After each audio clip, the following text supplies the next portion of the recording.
Бачылі калі-небудзь, як беларуская калона ідзе на прайдзе ў Варшаве ці ў Вільні? А ці ведаеце, дзеля чаго гэта робіцца? Па-першае, гэта прыцягвае ўвагу да праблемы правоў ЛГБТК+ персон у Беларусі.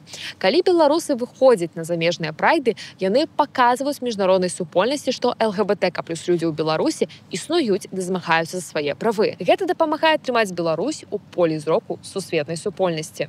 Па-другое, гэта салідарнасць. Для тых, хто вымушаны быў пакінуць краіну, удзел у прайдзе – гэта магчымасць адчуць сябе часткай як беларускай, так і мясцовай квір-супольнасці. Гэта таксама сімвал надзеі для тых, хто застаўся ў Беларусі і не мае магчымасці бяспечна выйсці на вуліцу па сваім сцягам. І па-трэцяе, гэта магчымасць нагадаць сябе і іншым, што квір-беларусы і квір-беларускі існуюць і што мы яскравыя, вольныя і смелыя. І што мы не спынім змагацца за свае правы і ўзгадваць кожнага, кожную і кожных, хто калісьці зрабіў унёсак у існаванне беларускай квір-супольнасці, квір-культуры ды квір-гісторыі.